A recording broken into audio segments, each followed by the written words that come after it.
Mon premier médium, ça a été la photographie. J'y reviens toujours. J'ai l'impression que même si je vais faire une sculpture, de toute manière, le départ va être à partir d'une image. C'est presque toujours une image qui est l'élément déclencheur.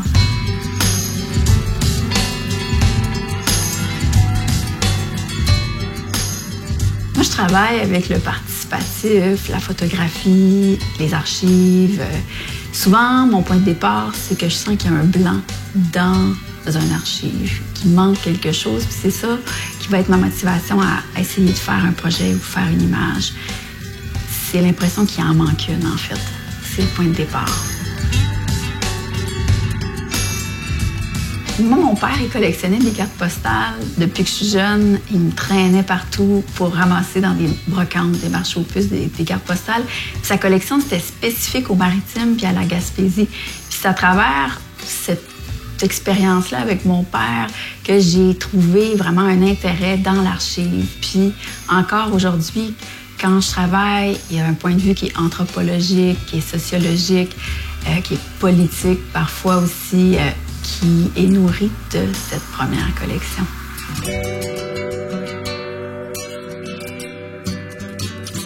Je viens de la Gaspésie, puis ma génération, c'est la génération qui, dans les années 90, a vu la chute de plein de choses, là, dont les moratoires sur la pêche à la morue. Tu sais, ça faisait presque 300 ans qu'il y avait une industrie comme ça ici, puis c'est vraiment ma génération qui a vu la fin de ça.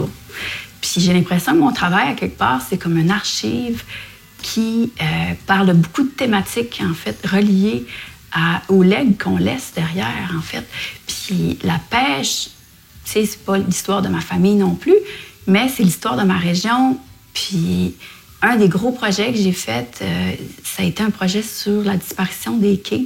Ici, les quais, c'est un lieu où les gens y vont pour jaser. C'est un espace où le tissu social y est tangible. Puis le fait que ce lieu-là disparaisse, puis que c'était le seul lieu vraiment de rassemblement, moi, je trouvais qu'il y avait quelque chose de super important à dire sur ça, parce que tout le monde était mal à l'aise devant la situation. Les quais, vu qu'il n'y avait plus de pêche, c'était pas nécessaire de les garder. Vu qu'il n'y avait plus d'industrie forestière, c'était plus nécessaire de les garder.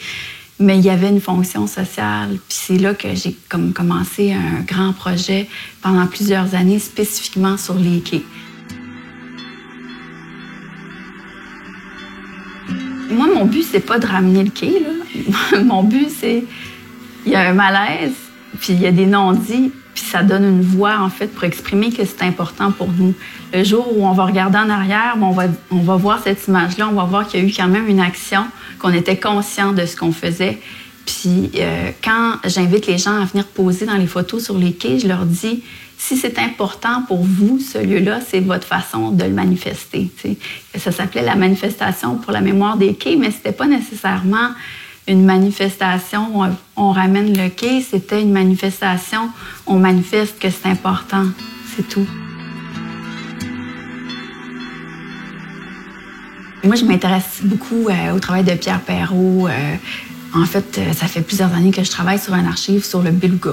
Et là, tout le monde me réfère toujours à Pour la suite du monde. Puis je me suis dit, mais c'est intéressant, parce que La suite du monde, ce film-là, si on regarde, c'était une chasse. On allait prélever un beluga et on passait ce savoir-faire une dernière fois par l'entremise du film. Et on amenait ce beluga-là dans un aquarium à New York. Mon projet, c'était dans le fond de partir de ça, puis d'essayer de faire une suite. Qu'est-ce qui suit? Puis en ce moment, il y a beaucoup de controverses avec... Le beluga, c'est un animal qui est très politique, à la fois des aquariums, à la fois des développements pétroliers dans le fleuve au Québec. Et donc là, ce que j'essaie de faire, c'est une suite, mais avec une perspective qui est quand même très féminine, en fait, et féministe du beluga. C'est un regard complètement différent sur la suite, mais sur les naissances, parce que les écologistes ont créé une image hallucinante dans le psyché social. Ils ont créé la pouponnière du beluga. Et ça, c'est une image qu'on ne peut pas voir parce que c'est un lieu très vaste. Et on peut voir une mère et son petit, mais on ne peut pas voir l'ampleur de ce territoire-là. Puis je le crée, mais sous forme d'archives, en fait.